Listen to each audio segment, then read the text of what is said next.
keep going in times that are dark. A lot of people don't face adversity how you would face when you're dealing with regular people. You're gonna have times that are very low, and when you look for an out, don't never take that out. Don't never take the easy way out, because it's gonna build your character. It's gonna build you into a better person. At the end of the day, that's being a better athlete. So in times that are dark, that's when you really push yourself and be like, man, if it's outside, you getting hate, or your friends are selling past you, or guys that's in your area that are selling past you, you on your own journey. That's what I took from mine. I was on my own journey. I was behind the 8 ball coming in, but it's your journey. You like, don't look at it, don't compare. Comparison is the thief of joy.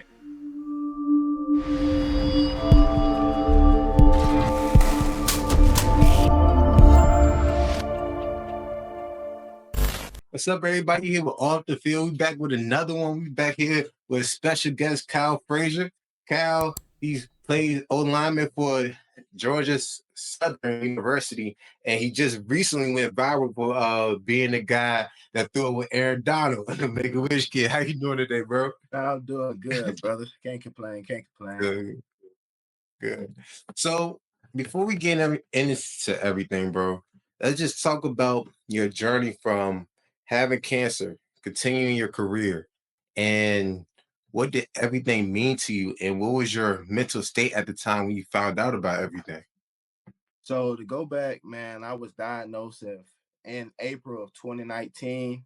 And it was just surreal. I was a youngin', didn't know any better. And I felt like it wasn't a punishment, but I felt like it was needed at the time, if you want to put it in those words. When I first found out, it was sadness in it, didn't understand. I did everything right as a kid, didn't cheat the process, went through it, and it felt like I was on my way into a greater situation. Something I dreamed about, playing college football. Was never worried about the NFL, man. Ever since I saw my cousin playing for the University of Georgia, I was like, man, I want to be a college athlete, a college football player. It was a lot of hard times, a lot of dark moments, but I had a great backbone. I had a great support system. Shout out to my mom, my girl, and my family. So going through that process, football was a way to have a goal set in place. So it was like when I was having talks with everybody, when you look at a cancer patient, they're usually a lot older of what you put up here. So when I had a lot of talks with older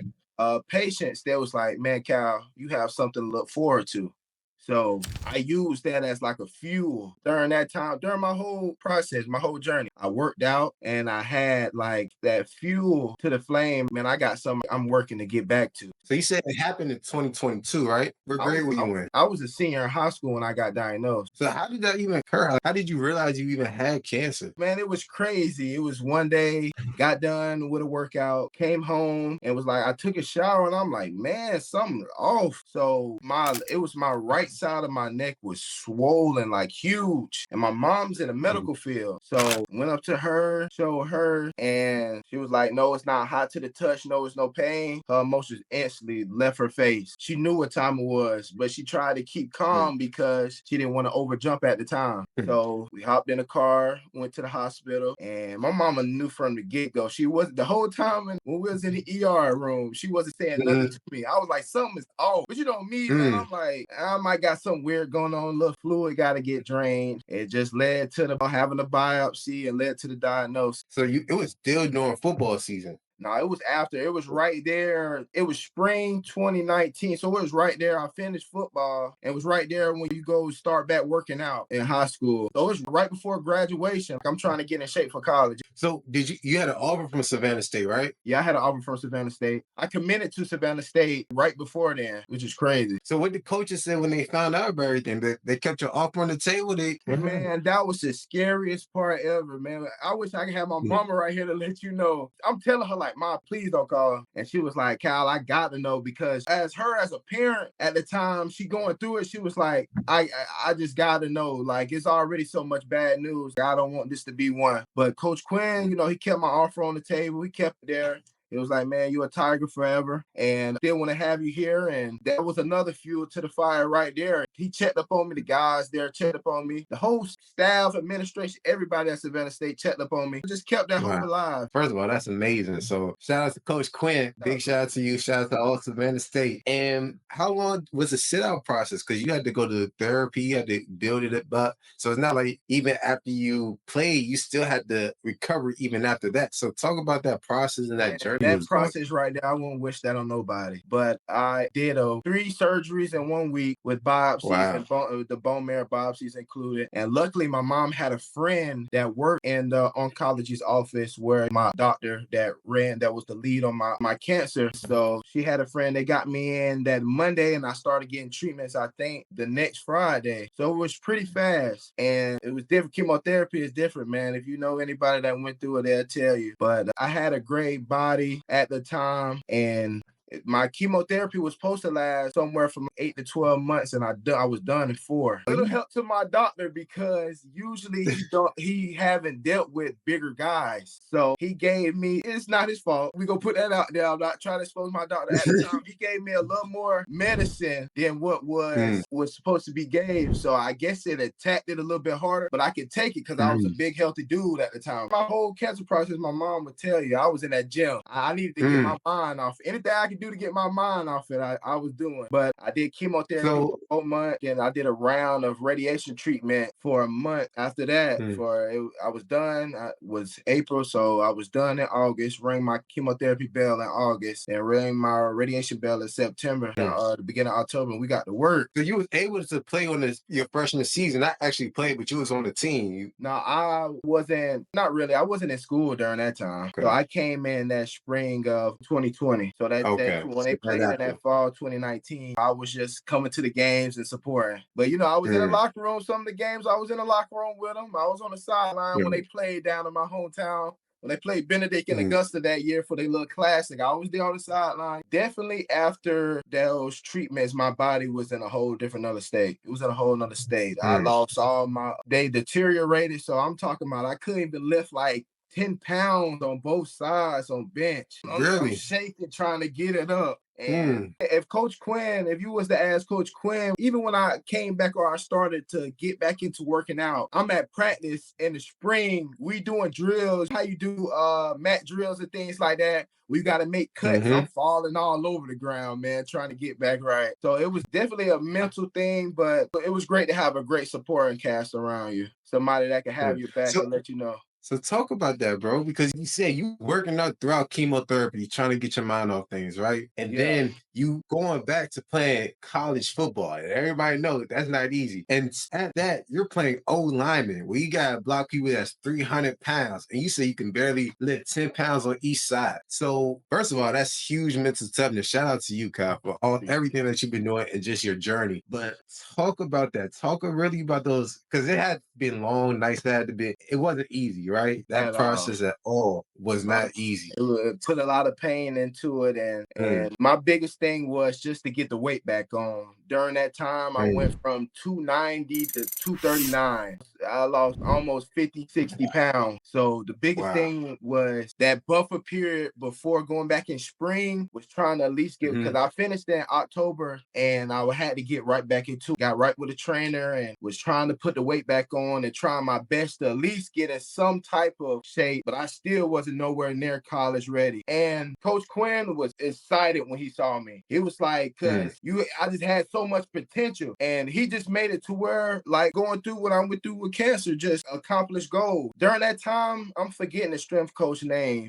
I think his name was Coach V. And I just took time with Coach V throughout, we was going through spring, and I was just trying to build a basis of with form. I was doing lighter weights, more reps. Sometimes I wouldn't do certain workouts with the guys because I needed to catch up. I was behind. It was just the coaches really that was there supporting me. So a lot of people would have quit. A lot of people just gave up, wanted to do something else. Hung back quick. So what made you keep going? During that time, just like on social media, I kind of built a platform, and people was just contacting me out of the blue, saying, I'm rooting for you. You got this. And my mom, she's amazing. My mom and my family is amazing. They call me almost every day because they kind of figured what I was going through. And they just called me every day, and I just had to keep my head on straight. And that was it. Just having a good supporting cast passed all around.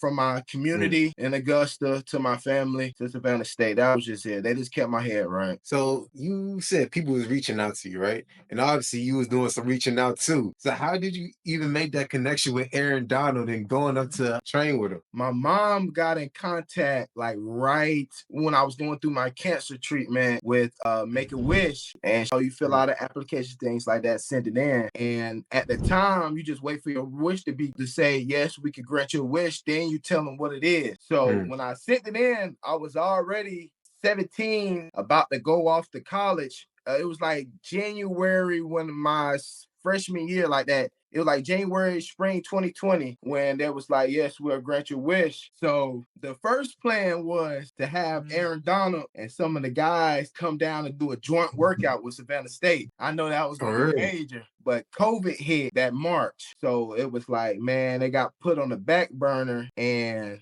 there was like, okay, do you want to do a Zoom call with Aaron Donald? So I hopped on a Zoom call and we talked for a few. Greatly appreciate that. That's somebody I look up to. And we got done with that, and I thought it was over. So it became like probably a year later, Make a Wish hit me back up. It was like, Cal, we still love your story, man, and we apologize that we couldn't make it happen. Do you want to go to a game or go see Aaron Donald in person, go work out with him? Come on now, most definitely. Right.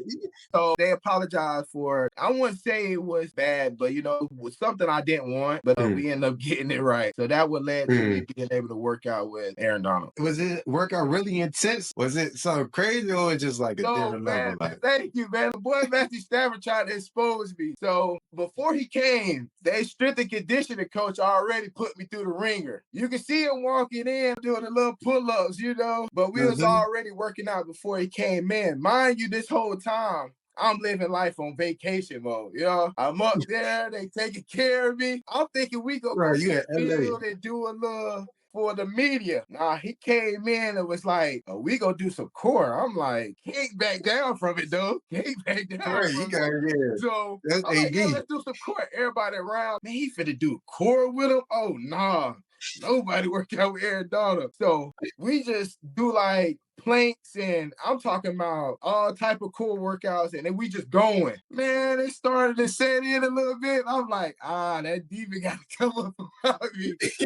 I'm like, hey, pause this real quick. Then went over there to the trash can, then let it out real quick. Took a little break. Hey, but they forgetting. We got back to it. And he was over there doing, I was like, let's get it. So we did a little arm farm over there. And I was like, man, just right there in that moment, you could just see. And that's why he inspired me so much. Because during that time we was doing the ad workout, it was like competition. He was pushing me, and I was trying to compete, but you could tell like why he's a Hall of Famer in that sense. Man, that man, he go get after it. That's what they forget, man. That's the story, Right. man. So it's not like you tapped out enough and he ain't call it quit. You went right back to It happens, man. Every dog has yeah, I just for had to, sure. I was living life on vacation mode with this little app. I just had to peel over and let that out real quick. That was it. For sure. So you said nobody on the Rams was trying to work out with Aaron Donald for real? Everybody, because my mom was there as well, and they was all like, hey man, the kid is crazy. Nobody work out with Aaron Donald, especially abs. That's crazy. But come on now, I couldn't duck the smoke. I couldn't. But I'm But like, he's and that a beast, man. He's a beast. so what you learned from that experience actually going up there training with him? It was just putting in the work. I learned that competition just from the guys around and what it takes to play at that level and how they take care of their bodies and what they have to go through. And that you got to put pain in the game. You don't owe the game nothing. Or the game, you owe the game everything. So that's what I took from it, especially when it comes to that competition part. Now I bought it into the play as well. And you've been beside me. You played with me, man. And I try to bring that everywhere I go, what I learned from him. So somebody that's watching this as an aspiring high schooler or even middle schooler that has aspirations to play at the next level, what would you tell them throughout their journey? Keep going in times that are dark. A lot of people don't face adversity how you would face when you're dealing with regular people. You're gonna have times that are very low, and where you look for an out. Don't never take that out. Don't never take the easy way out, because it's gonna build your character. It's gonna build you into a better person. At the end of the day, that's being a better athlete. So in times that are dark, that's when you really push yourself and be like, man, if it's outside, you're getting hate, or your friends are selling past you, or guys that's in your area that are selling excelling past you. You on your own journey. That's what I took from mine. I was on my own journey. I was behind the 8 ball coming in, but it's your journey. Like, don't look at it. Don't compare. Comparison is the thief of joy. That's what I would say. Don't look For to sure. compare to other people. So you actually just made the transition to Georgia Southern last year. So this is your first season on the team. What made you want to make that transition going from D2 to D1? Just looking for something different. I think my time at D2, I served a purpose there. No disrespect, great talent, Division II. There's some guys that could come up, I faced that could come up and definitely play D1 ball, but I just felt like it was stagnant. I wasn't getting the work I really needed. So I had some accomplishments there, and it was just time for a change, you know? That's when it came to getting in the portal and finding my new home here, the real GSU, Georgia Southern. Yes, sir. So what's the difference that you're seeing from being at that program versus being at a D2 program? Definitely the resources. You have a lot of people, there's a lot of hands on deck that make sure you got the things you need. It's not like I have to spend a lot of time doing this or doing the other when we have people that actually helps and get it done for you or with you. And being that is not a lot of knowledgeable people that's in the program as well. When it comes to staff, we have staff that played in the NFL. No disrespect to the D2 guys, but it's just a lot of those people that's been around a lot of talent, a lot of NFL, they just know the process. And when it goes down to a lot of resources when it comes to recovery, we have a good strength staff when it comes to lifting, get in the treatment room when we do physical therapy. That's great as well. So I guess I'm not trying to hate on my D2, but I love my HBCU, but it's just the resource. But let's talk about that though, bro, because you mentioned the resources, but it's not also the resources. Do you feel like somebody, because this is what I felt like when I was at D1 versus D2. I felt like the people at D1 really wanted to go to the league and really thought they had a chance versus some people at D2, they was just to be in it and they really wasn't trying to get to the next level they say they would try to. Do you see the difference? It's definitely a different mindset than this. They treat it like pros. They're trying to live that lifestyle. How you see your favorite player, there's guys on the team that live like that, take care of their bodies, that go through, that have a routine and go through it and want to get better. That's where it come with, I was tired of being stagnant and I needed to chase something that I was missing out on because I knew there were more. So, but a lot of the D2 guys were just comfortable. That's what it come down to. And it was just like still water, no motion, nothing going on. And that's what hurts us, right? Because if you being stagnant, you basically getting left in the dust for real. And like the only way you can grow is you keep growing and keep learning, keep putting yourself in uncomfortable situations for you to grow and for you to get better. Because you're not getting better, you're getting worse. Right. Somebody else getting better. And D1 is no joke. And it's like the guys come in here hungry. Like it's a battle. You have young guys that was like, yeah, you my brother, but I'm coming here. I need to play. They keep that fire behind your tail. You know that I got to keep going. So it just builds you as a better person, man, a better athlete. And people don't even talk about that. They think you only competing with the opposing team. Now you gotta compete with your position group. You gotta compete in that joint. It's not just right. No bad days, man. Unless you that guy, man, it's no bad days, man. It take that one practice where coach not feeling you, and it's like, okay, I'm finna try what's it ain't. I'm finna try so and so out. He tries so and so step up. Only take one practice, and that's crazy. It takes years to build a reputation. It takes a second to lose it. That's it. Just 1 second. That's what come with that mental toughness, man. You can't come in that practice be like, man, I failed my test, or my girl not text me back. Nah, I gotta come locked in. It's just that one day, coach not feeling it, man. Now I know I'm behind the freshman. Yeah, the freshman behind somebody you're supposed to start over, but it'll be the smallest things that'll make you lose your spot. It's so crazy.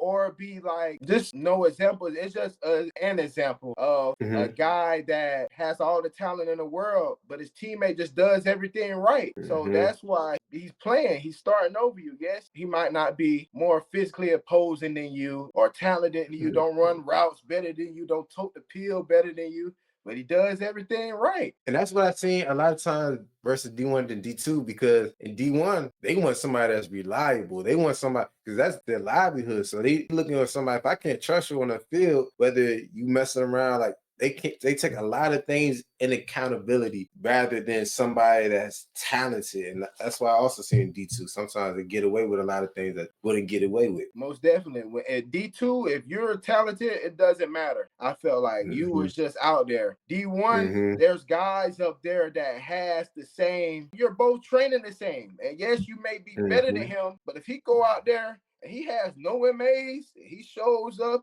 he's doing everything on time, coach is going to rock with him. That is all trust because their job's on the line at the end of the day. But that's what come with, you cannot get comfortable. Like D1 there's no comfortability at all. And that's what lead the guys getting better. That would keep guys good. Every year they trying to come and replace you. That's it. Every single year. I'm trying to bring in somebody better than you because that's going to keep you good. So the next segment is brought to you by Off the Field. We found out people are looking for more ways to make money without having to get a job. So we developed a 4-step system to teach people how to get more money without having to get another job. This next segment is questions going to be tailored towards Off the Field financial. Do you know the rule of 72?